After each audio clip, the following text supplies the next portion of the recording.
Hey guys, RC here. So, just a bit of a disclaimer. The way I'm going to be making this series, I'm going to basically make a video covering the common loops for the universal maps, which means that I will be remaking a video covering the common loops on the farm maps, on Autohaven and MacMillan, because they're universal to those three maps and they look very similar to one another. It's just, you know, different textures really. And then how the series is gonna continue basically is every map has a unique main building, and I will cover the sort of ideas where you can put traps around the map and how you can deal with the main building as Trapper. So it's gonna be separate. You're not gonna see common loops being covered in me talking about fractured cowshed, or you know, because common loops are universal and it will be a separate video. That's all I had to say.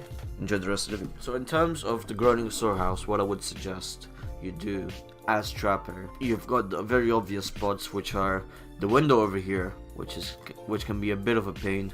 So I would say you could trap that for sure, but keep in mind that the grass is very thin, so survivors will definitely, not only is it a common spot, but as I said, the grass is thin, so survivors will definitely see that trap coming. If that trap doesn't work there, you can always just break the window, not break the window, break the door. You can always do that. What I would suggest for this part of the map, this entrance to the main building, I want to recommend you put a trap here, because as you can see, the grass is extremely thin, and you're just not gonna catch anybody basically, because survivors can obviously run to the right of the trap, to the left of the trap. It's still worth a shot. As you can see, you know, maybe with a dark trap bottle it will definitely catch somebody, especially if you put it right at the start of the match.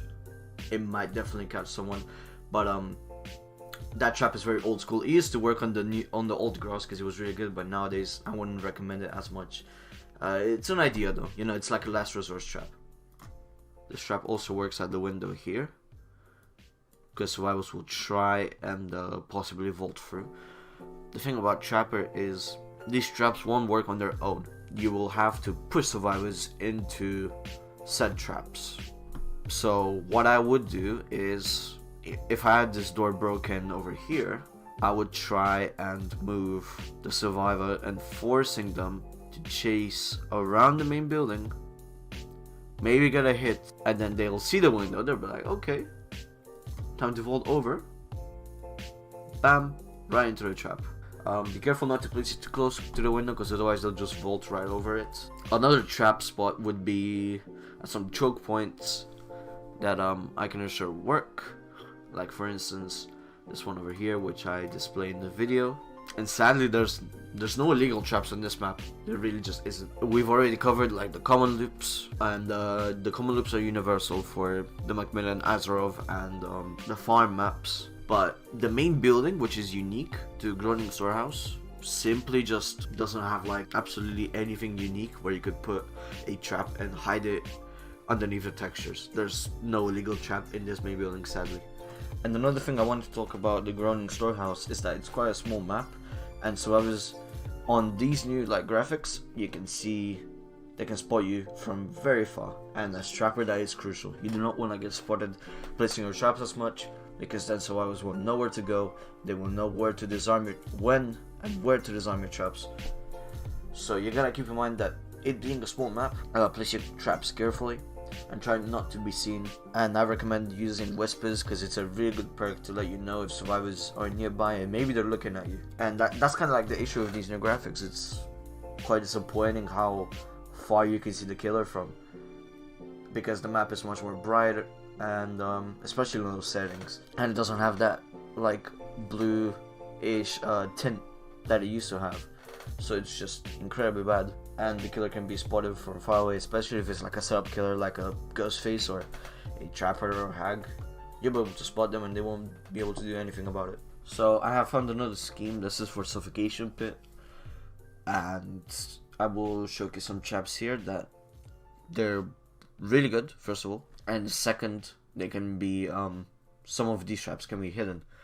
This one right here is proper hidden. You can if you put it to the side like I will showcase in the video, you're gonna see that it could blend in even better with a dark tar bottle, but survivors coming from this angle will have a hard time going about and seeing it. Same goes for this trap right here. I suggest if this window is open right here, then you put this trap right around here. As you can see in the video, I have put it more towards this side, but it's all depending on whether or not this window is open. And if the window is open, then you could possibly chase the survivor around. So they jumped over the window at first. You chase them down, and they go around. This window's gonna be blocked, so you're gonna try and make it to the window again, and bam, they step right onto the trap. I would suggest you do that.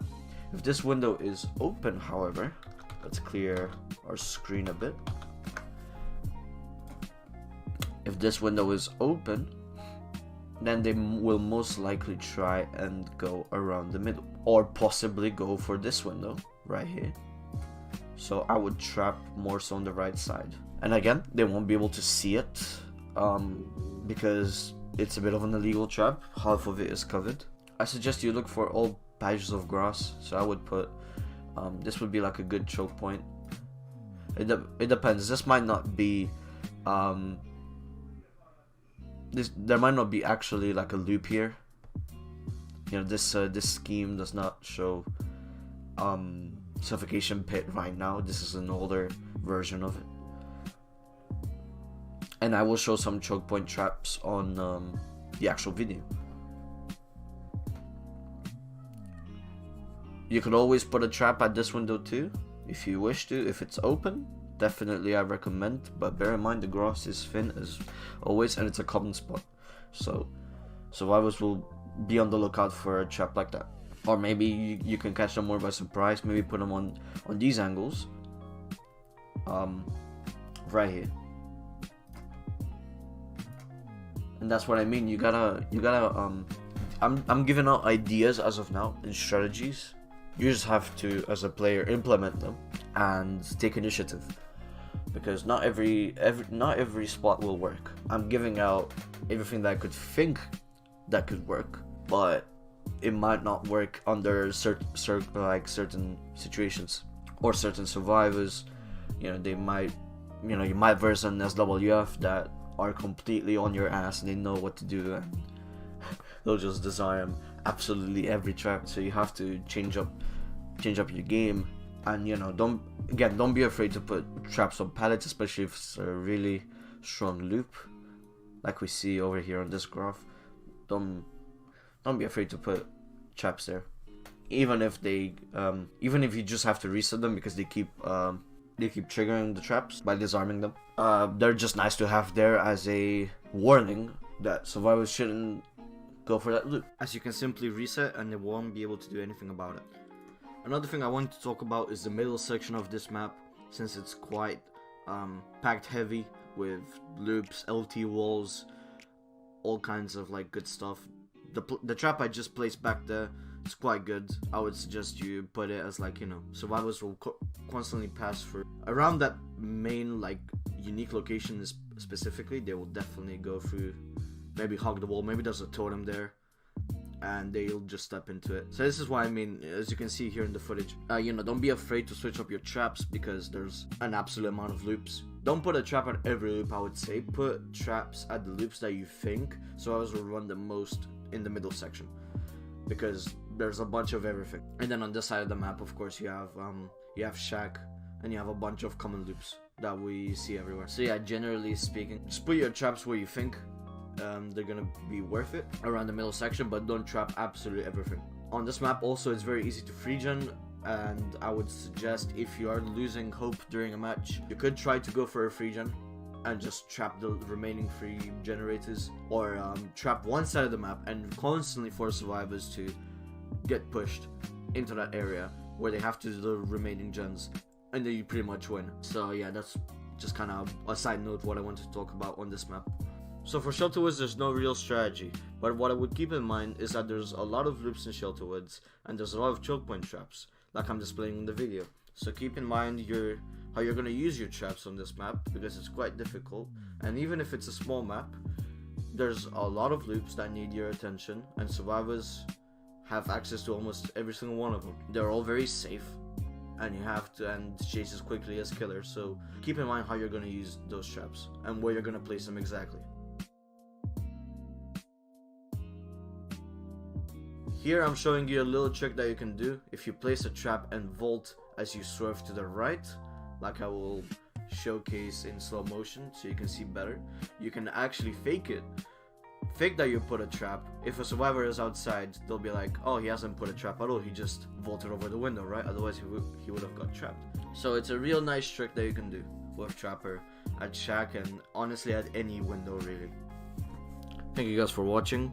If you enjoyed, be sure to stay tuned for my Twitch content, which I stream absolutely every day from Monday to Friday, and I will try to upload more on YouTube. But aside from that, happy holidays, and I hope you guys take care of yourselves. Peace out.